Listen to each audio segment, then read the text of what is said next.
wanted to talk to you, at least in my portion, I wanted to talk to you, the Creative Edge, um, about just engineering for the future, being ready for your next season, and how to move into your next season um, uh, properly, and how to make sure you're there. And there was three things that came to me, and I just want to share those three things. The first thing in preparing and getting ready for your next season, the scripture says that if you're willing and obedient, you will eat the good of the land. And so, willing and obedient is a posture of discipline. It's a position that you put yourself into in order to achieve what you want to achieve and accomplish what you want to accomplish. And so, the first thing I think is very important is that as you move into this next season, you move into this next season with an understanding that you have to decide. You have to make the decision, and without a decision, there is no momentum to move forward. And we often we the first thing we say is dream, dream, dream, get a dream. Now you can't really make a decision until you started dreaming, of course, but the dream is nothing without the decision. There's a lot of us, we've been dreaming since we were children of certain things, but those dreams have not come to pass. The only things that have come to pass are the decisions that we've made. And so I want to, in making decisions this year, the first thing we have to do is we have to simplify. We have to simplify everything that we're doing, cut off anything that doesn't really matter. Whatever's not moving, what we call moving the needle. Is it going to budge? It's going to make things move in my life, or is it just going to stay stagnant? I don't want to hear that information. I want to hear the information that's going to move the needle. And one of the things that's going to move the needle in your life this year is that you have to make decisions. And whatever decisions you make, those are the things you're going to move towards. And you do that through simplifying, just living a simpler life. I think it's going to be very important for all of us in 2017 to just live a simpler life. And the study shows that if you have too many decisions to make, too many options, the moment you have too many options, you're going to pick the least beneficial option. We talked about that with chocolate cake just a few months ago in the Creative Edge. So the important part is not to have a claim jumper life, or one of those the cheese factory life, where you have such a huge menu of things that you're doing that you actually don't do any of them. And so you want to make sure that you just simplify, narrow in, become streamlined in what you're called to do, become streamlined in what you have in your heart, your dream, become streamlined in it so that you can decide. And I think so often we don't actually decide well because we have so many things we want to do. And if you've been around in any of the coaching times or message, you may have heard me talk about something I call intersection, where you take the top 4 things that you want to do, you love to do. You can spend the rest of your life doing them, but you're having a hard time choosing. And so in that difficulty of choosing, you just don't choose at all. And so find out where they intersect and then make that the thing that you're focusing on. And if you just take a piece of paper, write down the 4 things on each corner, and then draw a little circle in the middle and say, what's in common with all these 4 things?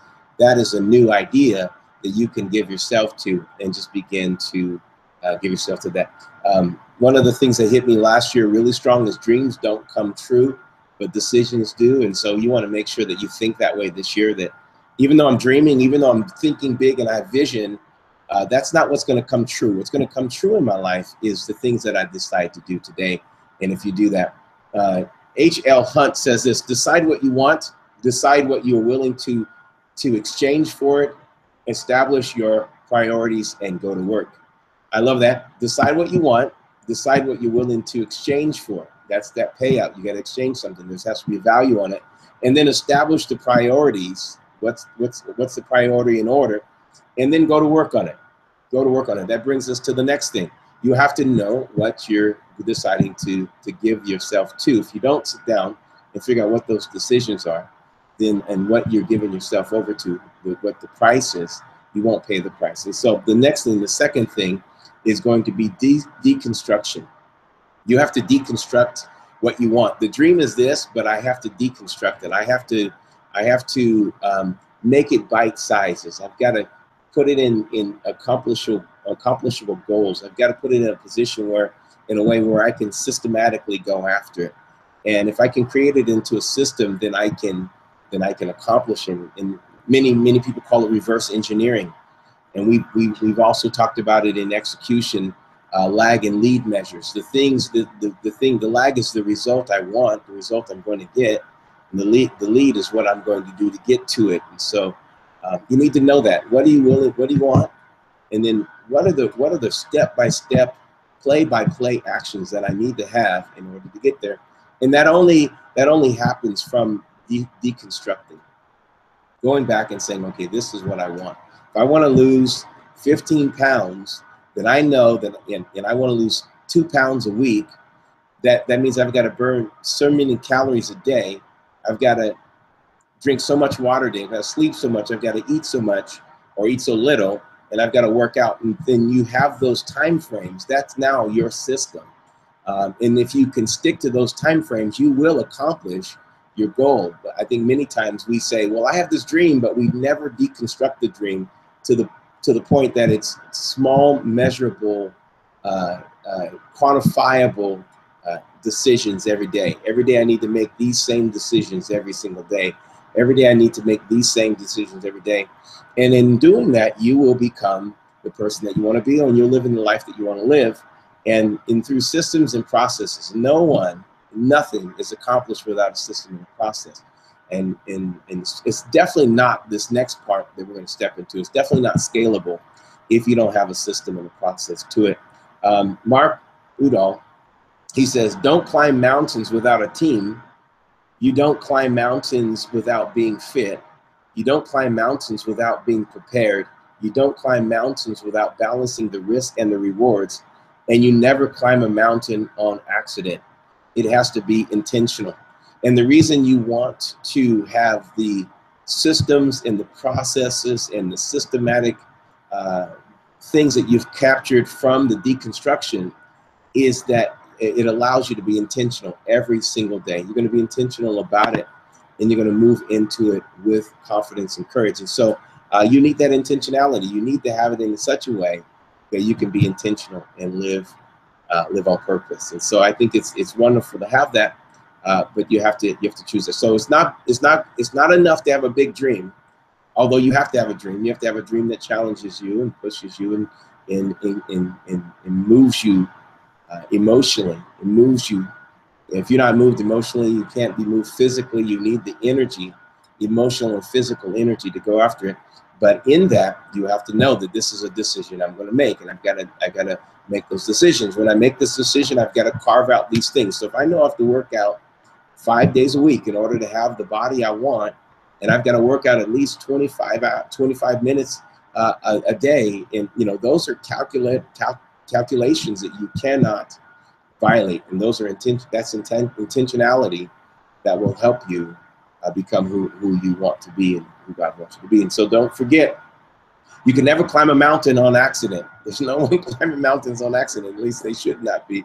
They should have preparation, unless they're just trying to hurt themselves. And so if you want to achieve it or accomplish anything, it's going to take intentionality. The final thing is, in order to have the next level of success, scalable profitability, or predictable success, something that you say, okay, this works. I'll tell you what, if you can do it for 2 weeks and you find out that it works to lose 2 pounds a week, so you've lost 4 pounds, it's going to continue to work. So now it's scalable. Even if you look and you say, I lost half a pound here, half a pound. I lost a pound. It's now something that is scalable because the product works, the system and the process works. And so now you say, okay, now this is important. I know I'm not losing 2, but I can scale this up. I can either double it and I will lose to 2, or I can make this my new scale. I have 1. I want 1 pound. It's going to make me take longer, but I have 1 pound a week. I can do this with this kind of effort. This is what I'm willing to pay. That's perfect. Now, if you want to go to the next level, then it's got to be scalable. So you have to. So if you can, let's say, if you're able to make a certain amount of money. I was talking to a young lady. She started a business, and she was saying that her business is bringing in $500 a month. Well, I thought that's amazing. That's great. That's an incredible testimony. Then I thought to myself, I wonder how many other people, because she's into coaching and she is into raising up other coaches. And so I thought, how many other people want to make just $500 a month? And that's scalable now. Now I can say to that person, I can say to someone, hey, I know how to teach you to make an extra $500 a month. That now becomes my point of sale for you. I'm going to help you make an extra What would you do with an extra $500 a month? What would you do? Now, if you can make an extra $500 a month, you've already done it.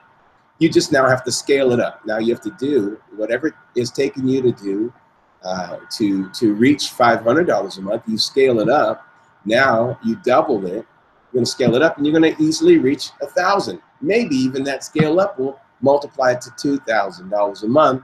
But if you can prove that it works in any level of a scale, then you can scale up to greater levels of success. But it's going to take more systems and more. It's going to even take the system and process, but maybe more energy, more effort, or widening the base of the systems and the process. So it's all scalable. So in order to go from making a decision to deconstructing what you want, the decision you want, the decision you're making is based upon a deconstruction of your dream. Then from that deconstruction of a dream, then you have to be dedicated to it. You have to be dedicated in order to get the results. And dedication is something that's, I think it's boring for people. I don't think it's, I wrote this, and please don't take it wrong, but I think discipline is not a sexy thing. It's not a sexy word. It's not something that people find attractive or interested in, being disciplined, but you can't have these other two without having a life of discipline. And if you can just hear this in the right perspective, you have to, in order to be disciplined, you have to be predictable. You have to predict where you're going, and then you have to be predictable. You have to be able to do the same things over and over and over and over. If you don't like that, then it's going to be a challenge to be successful. Even the most creative people are predictable in their creativity. They may not like to do the same things all the time, but there's a prediction. There's always a pattern in success. You have to be able to chalk up the hours and the time doing the same thing over and over in order to be a master or successful at it. And so there's no way that you can become masterful and always changing. So if you want to become masterful, you have to become predictable. And if you want to be predictable, you have to be okay with being boring or bored. Bored is probably the better word. You don't want to be boring, but you're being bored. It's okay to be bored if you know it's going to accomplish what you wanted to accomplish. And the thing that I had to overcome in my life is that I hated to be bored. I'm not the kind of person that likes this kind of talk. I don't like this consistent predictability. That was a boring life to me. And so I had to work out how it worked for me. So for my pattern, I have to do the same things every week, not the same things every day necessarily.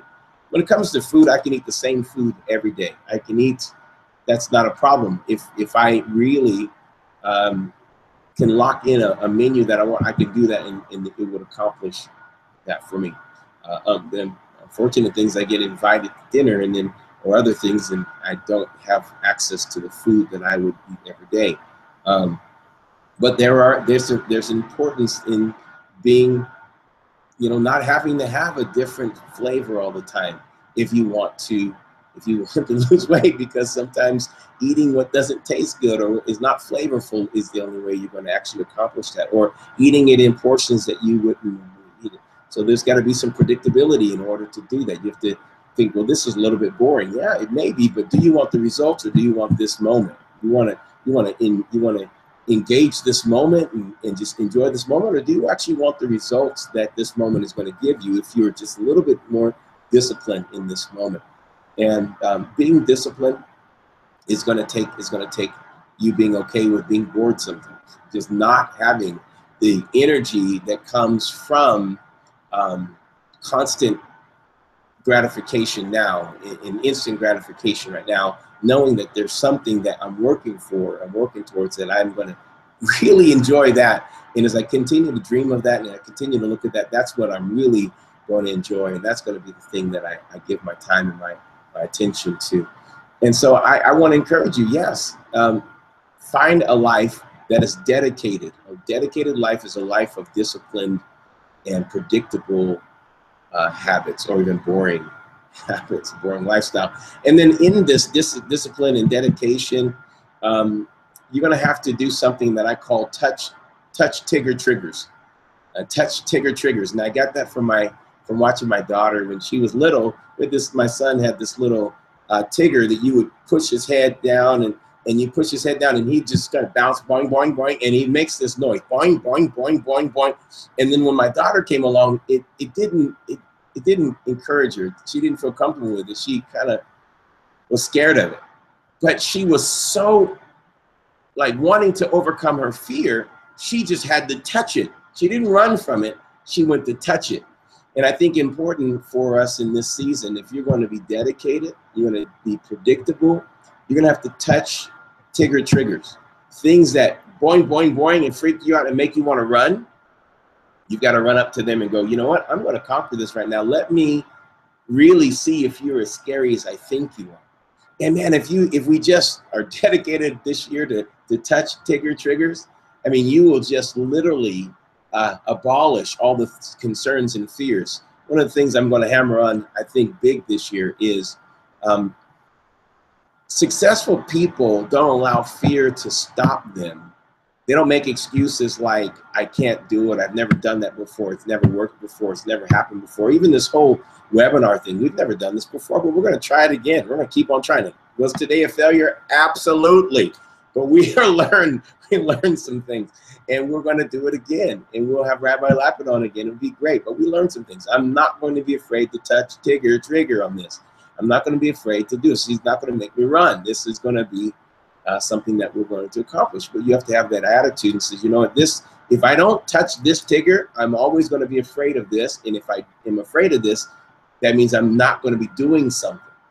That fear keeps you from doing what you want to do. That fear is a lack of discipline.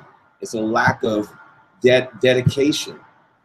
If you're dedicated, you're willing to push past the fears to get what you want. And so touch Tigger on this season. Just, you know what? It makes me afraid to think of what people are going to say when they read my writing or they read my book or they see me here. My nose so bright, you know, it's like, what's going on? So I just think it's important that you push past those triggers and don't allow that thing that's springing you, making lots of noise, telling you to stop. You can't do it. You've never done that before. Your family's this, you're this. And I think it's important that you push past those things. The successful person says, you know what? I don't know what that is. And I don't know what I'm doing there. And it is a little intimidating, but you know what? I'm gonna spend some time touching that and figuring out what it's all about. Because I think the realization is that I'm only afraid of it because I've never actually investigated. I'm only afraid of it because I've never investigated. And my daughter, what she would do is she would go and she would touch that Tigger and she would be, and like push it down. I put her hand on there, push down, and she sees that it goes down and it pops up. And then after a while, she's no longer afraid. And then every other fear or every fear that came after that would always be the same thing. Now at this point, it was such a trigger in her that I'm not going to allow anything to create fear in my life. If it's fearful, I'm going directly at it and I'm going to touch it because I'm going to investigate it. And the moment I investigate, I always realize, oh, that's really that's what caused me to be afraid. I wish I would have touched this earlier. Some of you, you're called to be a millionaire, you're called to be in business, you're called to travel the world, you're called to do these things, but you're afraid to even travel the world because of all the things the news says about what's going on out there in the world. So you're afraid to leave this country. But the realization is that fear is holding you back from who you're called to be. And that can't be. So get your passport, stop messing around, touch that Tigger trigger, and let's get ready to do some things in life, because successful people don't let fear hold them back. Successful people say, you know what? Let me investigate this. Let me touch this and see, why is this really trying to freak me out? The next thing is, I noticed a small nuance. This is going to be what I close with. a nuance with people who are successful and people who are not successful, people who are impoverished and people who are not impoverished. And it all comes down, who are growing in wealth or increase, it all comes down to that word dedication, but in this form, the ability to respond versus react. I noticed that there are people that no matter what, the crisis comes and they respond. They are just caught up in the current of it, and they have lost all dedication to everything else because they are completely wrapped up in their emotions. And they can't make solid decisions when you're reacting. You cannot make decisions. So that means if you are now in a position where you are responding to an event, then you are in control. But if you are reacting, then the event itself is in control of you, and you've lost your decision-making ability, which totally disrupts the pattern of having whatever I deconstructed, and I said, I'm gonna do this, that's gone. And then I decided that decision is gone. I'm gone in all of that, and now I'm just running with whatever crisis and current is coming my way. And that's what the whole pattern of fear and terror and torment is, to get you running in a direction that you never planned to run in.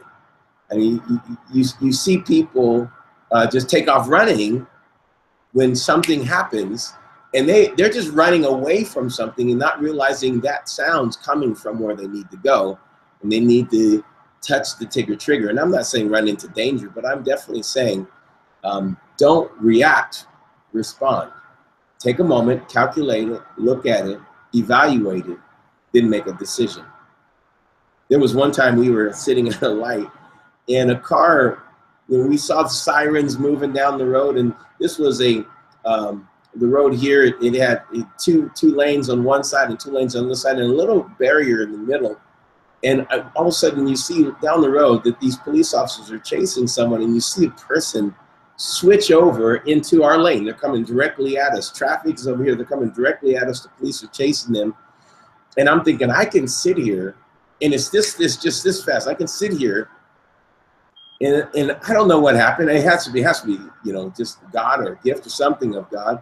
Then all of a sudden I see an opening. And it just takes one decision. I'm not going to sit here and let that guy have a chance to hit me. For sure, that's not going to happen.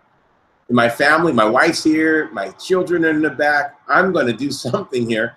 And it was a quick, I'm not going to react. Ah! Reaction would have froze me in fear. The response says, I've got to move, and I've got to move quickly into a safe place. And there's a little bus stop over here that's completely separated. And you can just drive in there. The bus is driving there. It's completely separated from the whole action here. Immediately, just put the throttle down, and we moved right into that safe place where all of this activity was going on, and we were completely separated. But that was a response, not a reaction. And so I want to encourage you, you make a better decision when you respond, and you can go to your next level when you respond versus reacting to everything. Thank you, guys. Next Creative Edge, we're gonna do it live. We're gonna also pull out one of these as well. So we'll talk to Rabbi Lapin. Thank you so much for your patience, logging in, joining. Hopefully these 3 points were important to you and encouraging to you and will be helpful to you. Number one, make sure that you are thinking about the decisions, not just the dreaming. Don't go into this year dreaming about your abs and dreaming about the money you want to make and dreaming about all this stuff. If you go into 2017 dreaming, you will come out of 2017 disappointed. You got to go into 2017 deciding, making a decision that you're not going to turn back from. Number two, deconstruct what you want. This is what I want, the decision, the dreaming, all that's going to give my RAS factor going. It's going to get my system working, looking for the goals, looking for the opportunity. Number two, I need to deconstruct so I really know what I'm working on.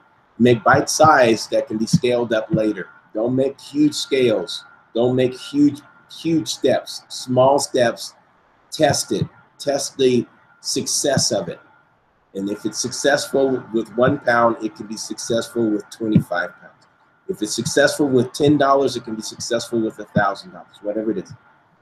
Scalable. The next thing is be dedicated to it, because if you're dedicated to it, that's where scalability happens. But you got to be okay with predictability, and you have to be okay with being a little bored. You got to just be okay with that. Delayed gratification will pay off better than having your satisfaction right now. God bless you. Love you. Hopefully there's some feedback. Again, I apologize profusely. Sorry for the delay. I don't like it. I'm not happy about it. But hey, here we are. Keep on going. Have a great new year. Don't forget, this week we're going to have some amazing things. Stay in touch.